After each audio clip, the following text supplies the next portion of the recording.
नई बहू के जादुई हाथ। देवी के बेटे राजवीर से हो जाती है, जिसके बाद वह बहू बनकर ससुराल आ जाती है। उसके चेहरे पर खुशी की चमक होने के बजाय एक अलग ही उथल पुथल उभरी हुई थी। तभी उसकी सास शकुंतला कहती है, रुचिका बहू, जल्दी से इस कलश को अपने शुभ कदमों से ससुराल में बिखेर कर गृह प्रवेश कर। जी माँ जी। सुन बहू, शादी ब्याह के भाग दौड़ में तू थक गई होगी। आज रात निश्चिंत होकर नींद पूरी कर ले, क्योंकि असल मायने में ससुराल का सफर तो कल की पहली रसोई से शुरू होगा। खाने के नाम भर से ही बहू बेचारी बड़े खौफ से भर जाती है और आधी रात बिस्तर पर आंखें खोले खुद में फुसफुसा पड़ती है। सासू माँ के मन में अपनी नई बहू के हाथों बने खाने को लेकर कितने अरमान बंधे हैं। पता नहीं कल क्या होगा जब उन्हें ये पता चलेगा कि मुझे खाना बनाना नहीं आता। ये खौफ मुझे अंदर ही अंदर खाए जा रहा है। सुबह होने पर रुचिका साफ सफाई करने के बाद नहा धोकर रसोई घर में पहुंच जाती है। तभी उसकी सास रसोई में आती है। प्रणाम माँ जी, सदा सुहागन रहे। अच्छा सुन बहू, जैसा कि मैंने तुझे कल रात बताया था, तो तू पहली रसोई में पूरी, छोले और मीठे में हलवा बना देना। मैं मंदिर जा रही हूँ। सास के चले जाने पर बहू कहती है, मैं जानती हूँ कि आज के इस खाने के रस्म के बाद माँ जी मुझे घर से चलता कर देंगी, मगर मैं कोशिश करूंगी। बहू माँ अन्नपूर्णा का नाम लेकर खाना बनाने में लग जाती है। तभी उसके दोनों हाथ बिना रुके खुद ब खुद खाना बनाने में चल पड़ते हैं। ये मेरे हाथों को हुआ क्या है? ये खुद ब खुद खाना कैसे बना रही हैं, जबकि मुझे इस बात का इल्म ही नहीं कि इस खाने में कितना मिर्च मसाले डालने चाहिए। अभी सिर्फ 15 मिनट ही बीते थे, उतने में नई बहू ने अपने हैरत अंगेज हाथों से पहली बार रसोई का खाना बनाकर मेज पर परोस दिया। ये देखकर राजवीर बोलता है, अरे वाह रुचिका, इतने कम समय में तुमने खाना तैयार कर दिया। अरे बहू, इतनी जल्दी खाना बना दिया? तूने कहीं नंबर 1 बढ़ाने के लिए हड़बड़ाहट में अपने हाथों से कच्चा पक्का खाना तो नहीं बना लाई? मगर माँ, खाने की खुशबू तो बड़ी जायकेदार है, खाकर ही तय तकाजा कर लेते हैं ना। फिर बहू अपनी सास और पति को खाना परोसती है, जिसे खाकर सास अपनी बहू के हाथों की वाहवाही करते हुए कहती है, अरे वाह बहू, तेरे हाथों में तो जादू है। क्या जायकेदार खाना बनाया है तूने, तन मन खुश कर दिया। तेरे हाथों में साक्षात माँ अन्नपूर्णा बिराजे बैठी है बहू। सास के मुंह से तारीफ सुनकर नई बहू बोलती है, अब मैं माँ जी को कैसे बताऊं कि जिन हाथों ने ये खाना बनाया है वो खुद मेरे बस में ही नहीं थे। नई बहू सारा दिन अपने कमरे में बैठकर हाथों को निहारती है। तभी एक साया उसके सामने आ खड़ा होता है। रुचिका बेटी। माँ आप? अच्छा हुआ जो आप मेरे सामने आ गई। माँ, मेरे हाथों को पता नहीं क्या हो गया, आज रसोई में ये खुद ब खुद खाना बना रहे थे। रुचिका, मैं वही राज तुम्हें बताने आई हूँ। हमारे घराने की बेटियों के हाथों को पुरखों के समय एक वरदान मिला था। कैसा वरदान माँ? दरअसल तुम्हारे दादा परदादा हर महीने की पूर्णिमा को भूखे भिखारियों को खाना खिलाते थे। इसलिए माँ अन्नपूर्णा ने खुश होकर फलस्वरूप ये वरदान दिया कि हमारे घर की बेटी की शादी के बाद पहली रसोई की रस्म में उसके दोनों हाथ नई बहू के जादुई हाथों में बदल जाएंगे। तुम्हारे जादुई हाथ किसी भी हालत में तुम्हारा साथ नहीं छोड़ेंगे। अलविदा बेटी। उस रोज से नई बहू रोजाना अपने जादुई हाथों से स्वादिष्ट खाना बनाया करती। एक सुबह शकुंतला अपनी बहू से बोलती है, अरे रुचिका बहू, जरा यहाँ तो आना। जी सासू माँ, आपने बुलाहट दी? हाँ बहू, वो क्या है, आज ना सुबह से तेरी सास को खीर खाने का बड़ा मन है, बना दोगी क्या? हाँ हाँ, क्यों नहीं माँ जी, सास का हुक्म सर आंखों पर। बहू झटपट से रसोई में आ जाती है और अपने जादुई हाथों से बोलती है, चल मेरे जादुई हाथ, दे दो नई बहू का साथ। मेरी सासू माँ को खीर खाना है, तुम जल्दी से खीर का सामान यहाँ स्लैब पर रख दो। इतना कहते ही नई बहू के जादुई हाथ लंबे होकर हवा में लहराते हुए दराज में रखे खीर बनाने के सभी सामान को स्लैब पर बटोर देती है, जिसके बाद बहू के जादुई हाथ खीर बनाना शुरू करती हैं। देखो मेरे जादुई हाथ, खीर का दूध का खौल आ चुका है। अब चावल डालने की बारी। मुझे बताओ, इतने दूध में कितना चावल जाएगा? बहू को उसके सवाल का जवाब मिल जाता है जब उसके दोनों जादुई हाथ 2 अंजुल चावल और 4 मुट्ठी चीनी डालकर पतीले में पका रहे खीर को घुमाने लगते हैं। कुछ देरी के बाद बहू के जादुई हाथ रुक जाते हैं। लगता है खीर पूरी तरह से पककर खाने के लिए तैयार हो गई, इसलिए मेरे जादुई हाथ रुक गए।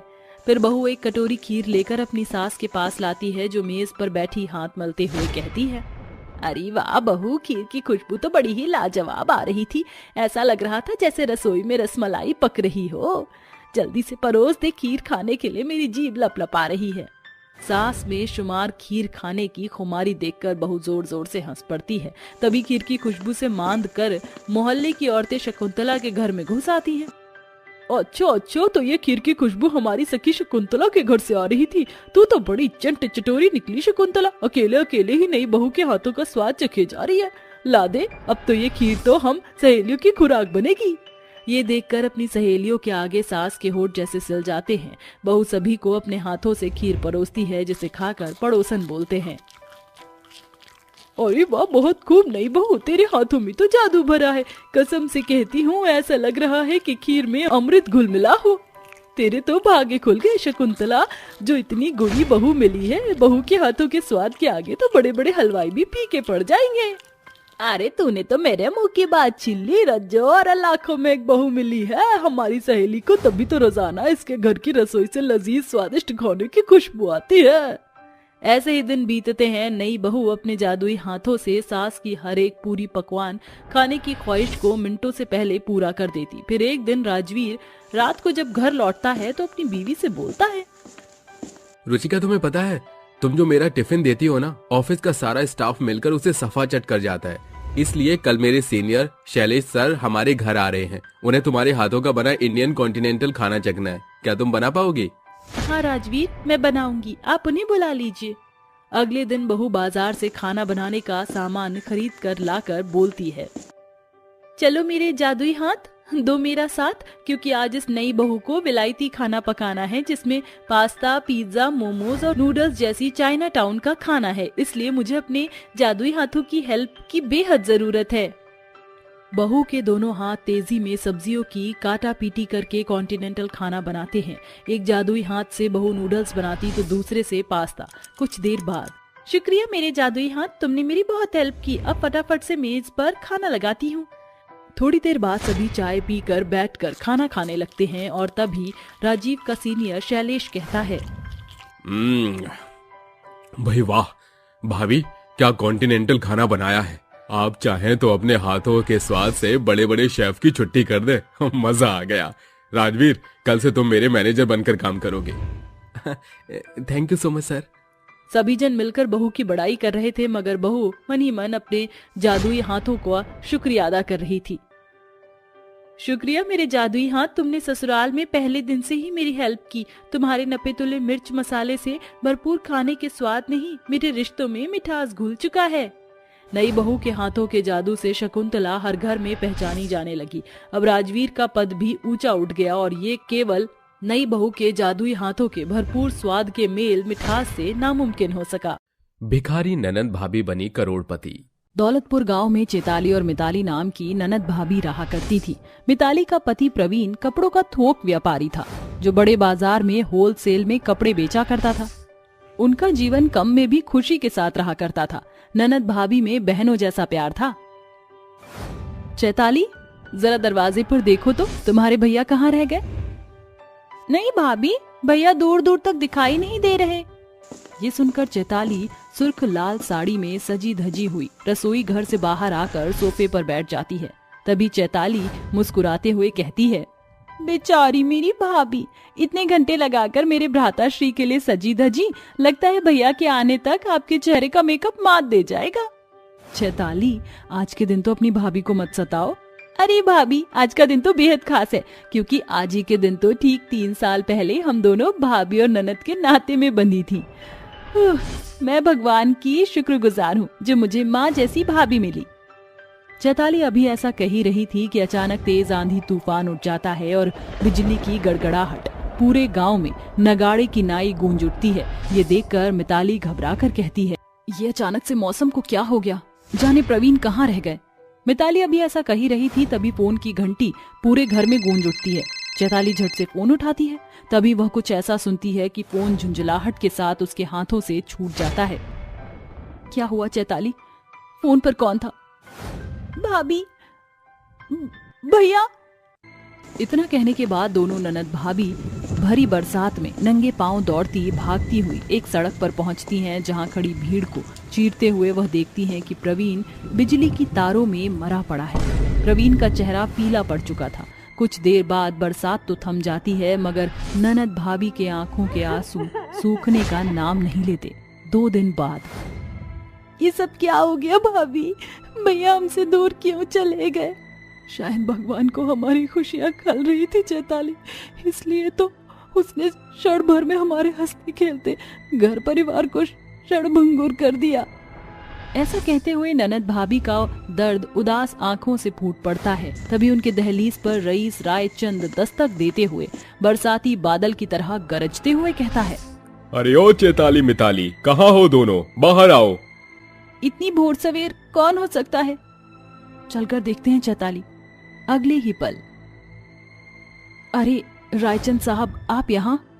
हाँ मैं। प्रवीण ने मुझसे कपड़ों के कारोबार के लिए लाखों रुपए का कर्ज लिया था। ससुरा सूद ब्याज दोनों खाकर मिट्टी में मिल गया।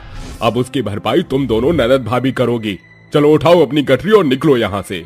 इतने बेरहम ना बनो रायचंद जी, हम ननद भाभी के पास कोई दूसरा आसरा भी नहीं है। हम कहाँ जाएंगे? जाओ, जाकर किसी मंदिर की सीढ़ी पर हाथ पसार कर भीख मांगो, दोनों ननद भाभी। बेघर हुई ननद भाभी आंखों में आंसू लिए नंगे पांव निकल पड़ती हैं। आंसू पोंछ लो भाभी, आपको याद है भैया हमेशा कहते थे आंसू बहाना बुज़दिली है। ऐसा कहते हुए दोनों ननद भाभी काम की आस में लोगों का किवाड़ खटखटाने लगती हैं, मगर हर ओट से उन्हें निराशा ही मिलती है। ढलते सांझ के साथ उनका ढांढस घटना शुरू हो जाता है। भूख से छनछनती हुई ननद भाभी एक दूसरे को निहारती हुई बोलती हैं, देखो भाभी, सूरज ढल गया है और मुझे भूख भी लगी है। वो देखो चैताली, वहाँ मंदिर में बड़ी भीड़ लगी है। शायद कोई धनी व्यक्ति भंडारा करा रहा है। चलो चलते हैं। भूख से छछनती हुई दोनों ननद भाभी भिखारियों के संग भीड़ की कतार में लग जाती हैं। काफी देर बाद उन्हें खाना मिलता है। दोनों ननद भाभी भिखारियों के बीच बैठी खाना खाने लगती हैं और धीरे धीरे दोनों ननद भाभी भिखारियों के भीड़ में मिल जाते हैं। भगवान के खेल भी कितने अजीब हैं ना भाभी, जब चाहता है राजा को रंग और जब मन चाहे करोड़पति को भी भिखारी बना देता है। देखो आज हम दोनों ननद भाभी भी भिखारी बन गई। हाँ चैताली, भगवान इंसानों को अपने इशारों पर जब चाहे कठपुतली की तरह नचा सकता है। अब देखो ना, बेरोजगारी और भूख की मार ने आज हम दोनों ननद भाभी को भी इस मंदिर की सीढ़ियों से मिला दिया। ऐसे ही समय बीतता है। दोनों ननद भाभी भिखारी बनकर अपना जीवन यापन करती हैं। तभी एक रोज रायचंद उस मंदिर में आता है। सभी भिखारियों की भीड़ उसे घेर लेती है। फिर जैसे ही रईस रायचंद की निगाह भिखारी ननद भाभी पर पड़ती है, वह हंसी उड़ाते हुए कहता है, तुम दोनों ननद भाभी की दशा तो बड़ी निराली हो गई है। मुझे नहीं पता था कि मेरी भविष्यवाणी तुम ननद भाभी को भिखारी बना देगी। देखो कैसे चिथड़ों में जिंदगी काट रही हो तुम। राम राम, कैसे बुरे दिन आ गए तुम्हारे। रायचंद अपनी रईसी के रुझान दिखाकर दोनों ननद भाभी को नीचा दिखाता है, जिस कारण भिखारन ननद भाभी की आंसू से भरी आंखें डबडबा जाती हैं। समय बीतता है। दोनों ननद भाभी भीख मांगकर अपना पेट भरती थी। फिर एक दिन एक गाड़ी मंदिर के पास से गुजरती है, जिसमें सवार एक शख्स कहता है, सुनो सुनो सुनो, बढ़ती हुई भीषण सर्दियों के कारण सरकार का आदेश है कि अगले 1 माह तक सभी हॉल्ट बाजार से लेकर मंदिर बंद रहेंगे। सभी श्रद्धालु और भक्तजनों से अनुरोध है कि अपने घर में रहें। ऐलान सुनकर भिखारी ननद भाभी झुंझला उठती हैं। शब्द मानो उनका साथ छोड़ देते हैं। तभी वह कहती हैं, अब क्या होगा भाभी? मंदिर के द्वार बंद पड़ने से हम ननद भाभी तो दाने दाने के घटी के चलते भूखे मर जाएंगी। काफी देर सर खपाने के बावजूद भी भिखारन ननद भाभी किसी नतीजे तक नहीं पहुंचती। देखते ही देखते 2 दिन बीत जाते हैं। भूख के कारण उनका चेहरा बेहद फीका पड़ जाता है, मगर पूरा गांव मानो गहरे सन्नाटे में सोया था। सिसियाते दर्द लहजों में जूझती हुई भिखारन ननद भाभी के कदम खाने के कौर के लिए कूड़ेदान में पहुंच जाते हैं, जहां पड़ी सूखी रोटियां देखकर उनकी आंखों में एक ललक उभर आती है और वह उन रोटी पर लपक पड़ती हैं। तभी चैताली की नजर एक चमकती हुई पर्ची पर पड़ती है। भाभी, ये कूड़ेदान में कैसी पर्ची है? अरे चैताली, इस कूड़े की च में बघार के सिवाय क्या होगा? तुम खामखा सर मत खपाओ। मगर भाभी, ये तो कोई लॉटरी की टिकट लगती है। इसके पीछे लॉटरी की टिकट बेचने वाले का पता भी दर्ज है।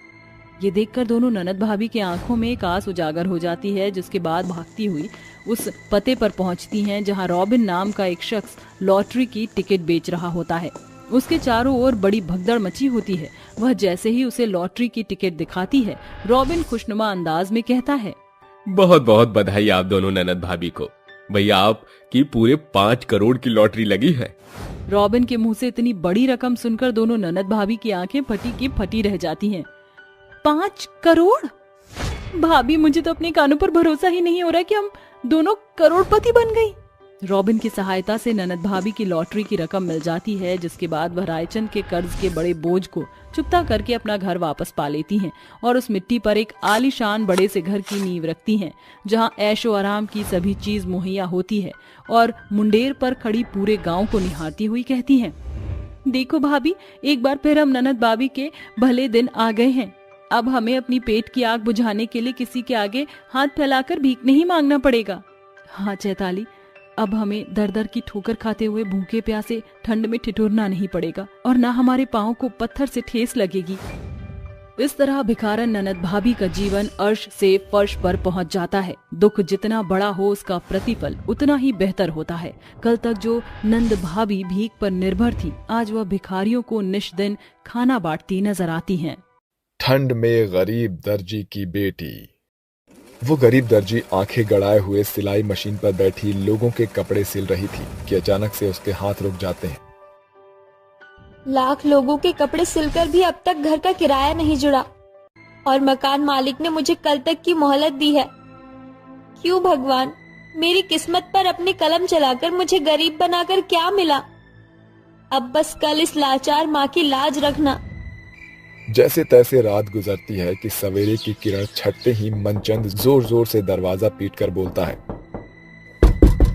दामिनी, अरे ओ दामिनी, दामिनी, अरे दरवाजा खोलो। अरे मनचंद जी, आप यहाँ? अरे क्यों, क्या अब मेरी ही जमीन पर कदम रखने के लिए मुझे मलकियत मांगनी पड़ेगी? जल्दी से मकान का पैसा दे। इस बार मैं तेरी बहानेबाजी में आकर तुझे बख्शने वाला नहीं हूँ। मनचंद जी, मुझे थोड़े से वक्त की मोहलत दे दीजिए। मेरे पति काम करने परदेश गए हैं, उनके आते ही मैं आपकी पाई पाई चुका दूंगी। ये सुनकर मनचंद जोर जोर से हंसते हुए कहता है, क्या कहा? तेरा पति परदेश गया है? अरे अपने दर्जी की दुनिया से बाहर निकल। परसों तेरे पियक्कड़ पति की लाश चौराहे पर पड़ी थी, और इतना ही नहीं, लाश को लावारिस जानकर नगर पालिका के लोग उसी दिन उसे उठा के ले गए। और अब तुम दोनों माँ बेटी भी चलती बनो यहाँ से। मनचंद जी, मुझ गरीब पर ऐसा गजब मत करिए। मुझे और मेरी बेटी को बेघर मत कीजिए। हम कहाँ जाएंगी? अरे कहीं भी जाकर मरो, मुझे उससे क्या करना है। उस दिन गरीब दर्जी दामिनी के सर पर जैसे दोहरे दुखों का पहाड़ आ गिरा था। वो खुद को संभालते हुए सिलाई मशीन और कुछ जरूरत का सामान लेकर निकल पड़ती है, लेकिन बगैर पैसों के उन्हें पनाह देता भी तो कौन। चलते चलते वो एक पाइपलाइन के पास आकर पहुंच जाती है। माँ, हम यहाँ क्यों रुक गए? रानी बेटी, इस वक्त तुम्हारी माँ के पास पैसे नहीं, इसलिए अब यही हमारा घर है। रानी सिर्फ 10 साल की ही थी, मगर उसके अंदर दुनियादारी की बड़ी समझ थी। अब दोनों माँ बेटी ने बड़े से पाइपलाइन के अंदर ही अपना बसेरा बना लिया। दिन बदलते गए और सर्दियां शुरू हो गई। माँ, मुझे बहुत तेज ठंड लग रही है। हम ये ठंड का मौसम इस पाइपलाइन में कैसे काटेंगे? तू चिंता मत कर रानी बिटिया, मैं कुछ करती हूँ। अपनी बेटी को दिलासा देते हुए वो दर्जी माँ लोगों के घर का दरवाजा खटखटा कर लोगों को कपड़े सिलने की बात बताती है, मगर उसका बिगड़ा हुआ होलिया देखकर सभी उस गरीब दर्जी को दुत्कार देते हैं। हर जगह देख लिया, कोई भी मुझसे कपड़े नहीं सिलवाना चाहता। अब क्या होगा? अब क्या होगा? बगैर पैसे के मैं मेरी बेटी के खातिर स्वेटर कैसे खरीदूंगी? दामिनी खुद में बड़बड़ाती हुई आगे बढ़ ही रही होती है कि उसके कदम एक रईस घर के आगे रुक जाते हैं। शायद यहाँ बात बन जाएगी। बहन जी, दरवाजा खोलिए। एकाएक झटके से दरवाजा खुलता है और सामने खड़ी मंजुला झझकते हुए कहती है, कौन हो तुम? क्यों दरवाजा खटखटा रही हो? माफी चाहती हूँ बहन जी, मैं एक गरीब दर्जी हूँ। पैसे की तंगी के चलते मेरा घर छिन गया, जिस मारे मैं और मेरी बेटी बेघर हो गए हैं। यहाँ पास ही के पाइपलाइन में रहती हूँ। अगर आपको कपड़े सिलवाने हो तो मुझे बताना। अरे बाजार में टेलर की कमी पड़ गई है क्या, जो मैं तुझ जैसी गरीब दर्जी को अपने कपड़े सिलने को दूंगी? चल भाग यहाँ से, पता नहीं चले आते हैं कहाँ कहाँ से मुंह उठाकर। इस तरह मंजुला बेरुखी दिखाकर गरीब दर्जी के मुंह पर दरवाजा बंद कर देती है। दामिनी सारे रास्ते सोचते हुए पाइपलाइन में पहुंचती है। गुजरते दिनों के साथ ठंड का मौसम बड़ी बर्फबारी में बदल जाता है। तभी एक अनाउंसमेंट होती है, सुनो सुनो सुनो, बढ़ते बर्फबारी के कारण कई रास्ते बंद हो गए हैं। साथ ही बाजार के सभी रास्ते भी बर्फबारी से बंद हो गए हैं। अपने घरों में ही बने रहें। सरकार का ऐसा ऐलान सुनकर मंजुला माथे पर हाथ धरकर कहती है, हरी मोरी मैया, शादी का दिन इतना पास आ गया है, अब तक तो मेरी बेटी लीला का लहंगा भी नहीं सिला है। माँ, मैंने तो आपको पहले ही कहा था कि समय से लहंगा सिलवा लो। मेरी शादी में सिर्फ 1 सप्ताह बचा है और सब कुछ अगले 1 महीने तक बंद है। अब क्या पहनूंगी मैं? मंजुला को कुछ भी समझ नहीं आ रहा था। तभी उसकी आंखों पर उस गरीब दर्जी की छवि उभर आती है और वो कपड़ा लिए उस पाइपलाइन के पास आती है जहां दोनों माँ बेटी ठंड से ठिठुर रही थी। तभी दामिनी बाहर आती है। अरे बहन जी आप, हाँ वो बर्फबारी के कारण बाजार बंद हो गया है, इसीलिए मैं चाहती हूँ कि तू मेरी बेटी का लहंगा सिल। अगर मेरे दिए समय तक तूने ये लहंगा सी दिया तो बदले में मैं तुम्हें 30,000 रुपए दूंगी। याद रहे, ये लहंगे का कपड़ा बहुत कीमती है, इसीलिए कोई भी भूल चूक मत करना, वरना खामियाजा तुम्हें भरना होगा। दामिनी को अपने हाथों की सिलाई पर आंखें बंद करके भरोसा था, इसलिए 30,000 की रकम सुनकर उसकी आंखों में ठंड को मात देने की आस छिटक पड़ती है। वो इस मौके को छोड़ना नहीं चाहती थी। फिक्र मत कीजिए बहन जी, मैं ये लहंगा सिलूंगी। मंजुला वहां से चली जाती है और नन्ही सी रानी बोलती है, देखो माँ, भगवान ने जहाँ सभी के लिए सारे रास्ते इसलिए बंद कर दिए ताकि मेरी दर्जी माँ को कपड़े सिलने का मौका मिल सके। तू बिल्कुल सही कहती है रानी बेटी, मुझे आज से ही काम शुरू करना होगा। माँ, आप सिर्फ अपना लहंगा सिलो, खाना आपकी बेटी बना लेगी। रानी के शरीर पर सिर्फ एक कोरा कपड़ा था जिसमें ठंड उसके शरीर को आर पार कर रही थी। वो जल्दी से लकड़ियां चुन कर लाती है और चूल्हे पर खाना बनाने लगती है। वो जलता चूल्हा ठंड में गरीब रानी के शरीर को कुछ पल के लिए ही सही मगर गर्माहट दे रहा था। कुछ देर बाद, माँ देखो, कितनी देर रात हो गई है, खाना खा लो। रानी बेटी तू सो जा, मुझे आज रात भर में लहंगे का ब्लाउज बनाना है, क्योंकि लहंगे की बनावट में ज्यादा समय जाएगा। वो मजबूर दर्जी माँ अपनी भूख प्यास मारकर अपनी मेहनत में इस कदर मगन थी कि उसे सर्दी के सिहरते अपने रोए तक नहीं दिख रहे थे। रानी जल्दी से खाना लेकर अपनी माँ का हाथ रोकते हुए खाना खिलाने लगती है। पहले कुछ खा लो माँ, खाओगी नहीं तो काम कैसे करोगी? ये सुनकर दामिनी की आंखों में ठहरे हुए आंसू फूट पड़ते हैं और वो फपक फपक कर रोते हुए बोलती है, भगवान मुझ गरीब माँ को कैसा दिन दिखा रहा है। जिस उम्र में तेरे हाथों में कलम होना चाहिए, उस उम्र में तेरे कच्चे कंधों पर चूल्हा चौका संभालने का बोझ आ गया है। माँ, तुम खुद को दोष क्यों देती हो? मुझे अच्छा जीवन देने के लिए जब मेरी दर्जी माँ ठंड को भूलकर भूखे प्यासे मेहनत कर रही है, तो मैं इतना भी नहीं कर सकती? फिर दोनों माँ बेटी खाना खाने लगती है। थाली में सिर्फ प्याज और कुछ रोटियां थी, लेकिन कहते हैं ना कि भूख में तो रूखा सूखा भी अमृत का स्वाद देता। ऐसे ही दिन गुजर रहे थे, साथ ही सर्दी का कहर बढ़ रहा था। मगर गरीबी में मजबूर माँ बेटी के पास सर्दी का कहर काटने के सिवा कोई चारा नहीं था। दामिनी बिना रुके लहंगा सिलने में व्यस्त थी। उस गरीब दर्जी माँ की कई दिनों की बड़ी मेहनत ने गहरा रंग दिखाया। मंजुला ने जब अपनी बेटी का सिला लहंगा देखा तो बड़ाई करने लगी। अरे वाह, कितना सुंदर लहंगा सिला है तुमने, इतना अच्छा बनावट दिया है तुमने ब्लाउज में, और लहंगा भी कितना लाजवाब सिला है। सच कहा है कहने वाले ने कि भगवान जिसे गरीब बनाता है उसके हाथों में कला कूट कूट कर देता है। मुझे तुम्हारी सिलाई बहुत पसंद आई, इसीलिए मैं तुम्हें 30 के बदले 50,000 रुपए देती हूँ। और तुम बेफिक्र रहो, मेरे सोसाइटी में बहुत सी लेडीज हैं जिन्हें मैं तुम्हारे बारे में बताऊंगी। शुक्रिया बहन जी, ये तो आपका बड़प्पन है जो आपने मुझ गरीब दर्जी पर भरोसा करके अपना महंगा लहंगा सिलने को दिया।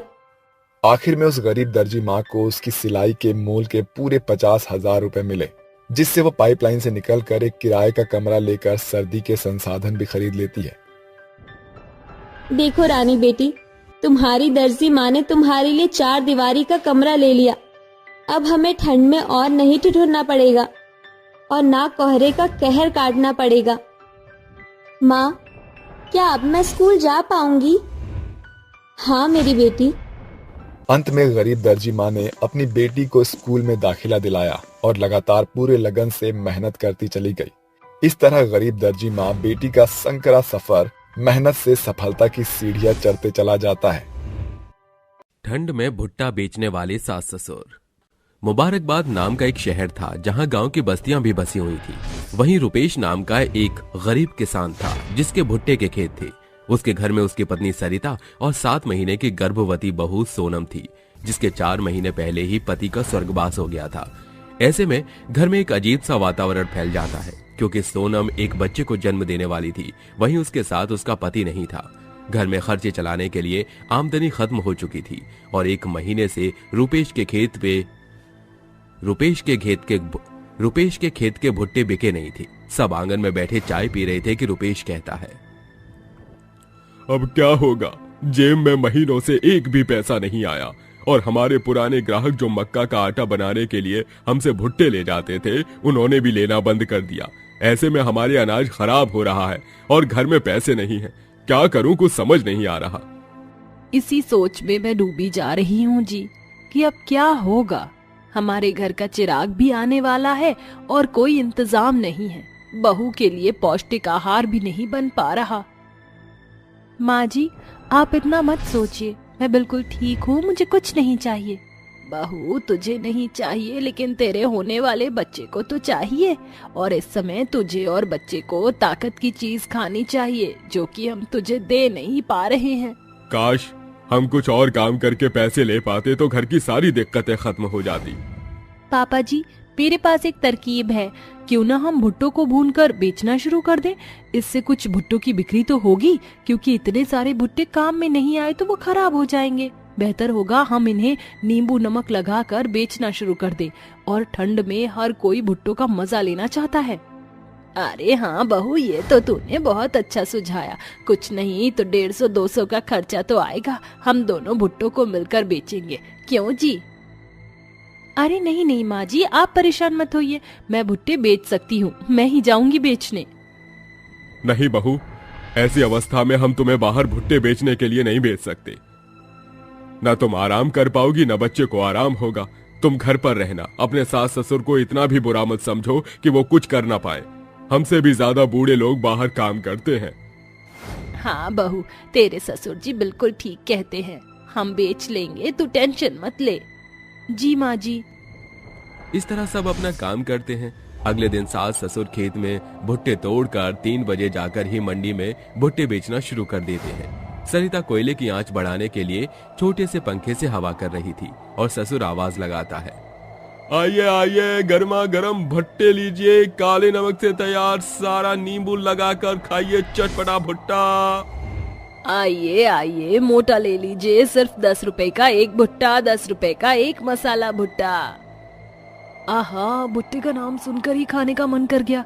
सुनिए, जरा मुझे एक नींबू मारकर भुट्टा तो दे दीजिए। लो बेटा, खा लो। सुनिए, जरा मुझे भी भुट्टा दे दीजिए। लो बेटा, खा लो, ठंड में भुट्टे खाने का मजा ही कुछ और है। ऐसा करिए, 4 भुट्टे पैक कर दीजिए। अभी करते हैं बेटा। जिस तरह सर्दी बढ़ती है उसी तरह दोनों के पास धीरे धीरे लोग भुट्टे खरीदने आते हैं। इससे पहले दिन ही उनके सारे भुट्टे खत्म हो जाते हैं। घर जाकर जब वो पैसे गिनते हैं तो कहते हैं, अरे वाह, गजब हो गया। बहू सरिता, तुम दोनों जानते हो हमारी कितनी बिक्री हुई है भुट्टे से? पूरे 3000 की। इससे तो हम अपने घर का सारा राशन ले आएंगे और बहू को भी कुछ न कुछ पौष्टिक आहार बनाकर खिलवा देंगे। बहू, तुम्हारा आइडिया तो काम कर गया। अब तो कल से हम दोनों को ज्यादा भुट्टे ले जाने होंगे बेचने के लिए। हाँ बिल्कुल, चलो अच्छा है माँ जी, पहले दिन ही हमें लोगों का अच्छा रिस्पांस मिला, अगले दिन और भी अच्छा जाएगा। हाँ बहू। उस दिन सास पौष्टिक आहार बनाकर अपनी बहू को खिलाती है। अगले दिन दोनों सास ससुर मेहनत से भुट्टे भून कर बेचते हैं। देखते ही देखते उनके भुट्टे बेचने का व्यापार चल जाता है। रोज के ग्राहक उनसे सुबह शाम भुट्टे लिया करते थे। धीरे धीरे उनके घर की आर्थिक स्थिति बेहतर हो गई। साथ ही 9 महीने पूरे हो जाने पर सोनम का बेटा जन्म लेता है। समय बीतता है। 3 महीने के बेटे को लेकर दोनों सास बहू भुट्टा बेच रही थी, क्योंकि रुपेश की तबीयत खराब थी, आराम कर रहा था वो। आइए आइए भुट्टा लीजिए, गर्मा गर्म, सर्दी के महीनों में खाइए मसाले वाला भुट्टा, चटपटा नींबू वाला भुट्टा। सुनिए, मुझे 3 भुट्टे भून कर दे दीजिए। अरे आप पर चीज कॉर्न है क्या? अरे वो क्या होता है बेटा? अरे आंटी, उसमें भुट्टे के दाने और चीज होती है, मसाले होते हैं, वो खाने में बहुत अच्छा लगता है। अच्छा बेटा। माँ जी, मैं सोच रही हूँ क्यों ना हम भुट्टे से बनी और भी चीजें बनाकर बेचें। हाँ बहू, ये तूने अच्छा बताया, पर अब ये सब तो हमें बनाना आता ही नहीं। माँ जी, ये सब आप मुझ पर छोड़ दीजिए। और अब तो चिंटू आ गया है, तो इसे पापा जी संभाल लेंगे, जब तक मैं ये सारी चीजें बनाकर तैयार कर दूंगी। हाँ बहू, लेकिन तू अभी भी नहीं बेच सकती है। चिंटू अभी छोटा है तो घर पर ही रहेगी। बस तू घर पर रहकर सामान तैयार कर दिया कर, हम दोनों इसे बेच देंगे। ठीक है माँ जी। तभी चिंटू रोने लगता है। बहू ये रो रहा है, घर चलते हैं, वैसे भी सारे भुट्टे बिक चुके हैं। ठीक है माँ जी। अरे बेटा चुप हो जा, रोती नहीं, चल रहे हैं अभी घर पर। ले ले ले ले ले। दोनों सास बहू घर आ जाते हैं। सरिता अपने पति के पास बैठकर उसे चाय पानी दवाई पूछती है। वहीं लेटे लेटे चिंटू खिलौने से खेल रहा था। अगले दिन सोनम YouTube से अलग अलग तरह के भुट्टों से बनी रेसिपी बनाना सीख जाती है और बनाकर तैयार कर देती है और कहती है, माँ जी, पापा जी, आप मुझे तो अपने साथ ले जाने से रहे, इसलिए मैं बता देती हूँ। ये भुट्टे के दाने से बना चीज कॉर्न है, इसे आप अब 40 रुपए का बेचना। और ये कुल्हड़ मसाला कॉर्न है, ये 20 रुपए का एक कुल्हड़ कप है। और ये भुट्टे का चाट है, सादा सिर्फ 10 रुपए का। और उबले भुट्टे की छल्ली बनाना तो आपको आता ही है। ठीक है बहू, हम समझ गए। मेरी और तबीयत बिल्कुल ठीक है, तू मेरी फिक्र मत करियो, ना अपनी माँ जी की। हाँ माँ जी। ऐसा कहकर वो एक रेडी पर भुट्टा भूनकर और उबला हुआ भुट्टा बेचते हैं। दूसरी रेडी पर सरिता भुट्टों के दाने से बनी अलग अलग प्रकार की चीजें बेचती है। आइए आइए, सर्दी के मौसम में अब हमारे पास आप भुट्टे के चटपटे चाट को भी जग सकते हैं और कुल्हड़ वाला चीज कॉर्न चाट भी। आइए आइए, जल्दी आ जाइए। भुट्टे लीजिए, भुट्टे गर्मा गर्म, नींबू नमक लगाकर भुना हुआ भुट्टा लीजिए और छल्ली वाला भुट्टा भी लीजिए। अरे अंकल, मुझे दोनों तरह के भुट्टे दे दीजिए। ये लो बेटा। अरे वाह आंटी, अब तो कुल्हड़ वाला चीज कॉर्न भी बेचने लग गई। ऐसा कीजिए, मुझे ये तीनों पैक कर दीजिए। कितने हुए आंटी टोटल? ये लो बेटा, तीनों पैक कर दिए। राम चले जाना, गर्म है। 70 रुपए हो गए टोटल। ये लीजिए आंटी पैसे। हाँ हाँ आंटी, ये तो आपने बहुत अच्छे बनाए, मेरे फेवरेट हैं। अब तो मैं आपसे रोज आकर लूंगी। हाँ हाँ बेटा, जरूर। सर्दी में भुट्टे के दानों से बनी चीजें खाने का मजा ही कुछ और है। जी आंटी। इस तरह उनके बनाए भुट्टों की नई रेसिपी लोगों के जुबान पर चढ़ने लगती है। देखते ही देखते वो भुट्टे बेचने के लिए मशहूर हो जाते हैं। कुछ सालों में वो अपनी एक बड़ी दुकान खोल लेते हैं, जिस पर वो भुट्टे से बनी हर प्रकार की चीज बनाते हैं। पैसे आने से वो अपने लिए एक नया घर बनवा लेते हैं। साथ ही चिंटू छोटी सी साइकिल भी चलाया करता था। ऐसे ही एक दिन दुकान पर काले कोट में एक आदमी आकर कहता है, जी नमस्कार, मैं ताज होटल का मालिक हूँ। मैंने आपके हाथ के बने चीज कॉर्न, चाट, कुल्हड़ कॉर्न सब ट्राई किया है, जो मुझे बहुत पसंद आया। ये मैं अपने होटल के मेन्यू में भी रखना चाहता हूँ। साथ ही आपको पार्टी इसके लिए ऑफर करना चाहता हूँ। छोटी मोटी पार्टी में सब आपसे ही उठाया करूंगा मैं। क्या आपको ये मंजूर है? बहू बताओ बेटा, क्या ये ठीक रहेगा? पापा जी, बहुत अच्छा मौका है, हमें हाँ कर देनी चाहिए। ठीक है सर, तो हमें आपकी ये बात मंजूर है। हम आपके होटल में हम अपनी कॉर्न रेसिपी बनाएंगे। ठीक है, तो कल से आप वहां पर भी ये रेसिपी बनाना। ऐसा कहकर वो चला जाता है। दूसरे के होटल में ये बनाने से उनकी बनाई चीजों को लोग ज्यादा पसंद करते थे और उसके प्राइस भी उन्हें काफी अच्छे मिलते थे। कुछ समय में उन्होंने अपना एक दूसरा रेस्टोरेंट खोल लिया जहां पर अनेक कारीगर भुट्टे के बने दानों से बनी रेसिपी बनाते थे और सोनम उस रेस्टोरेंट को हैंडल करती थी।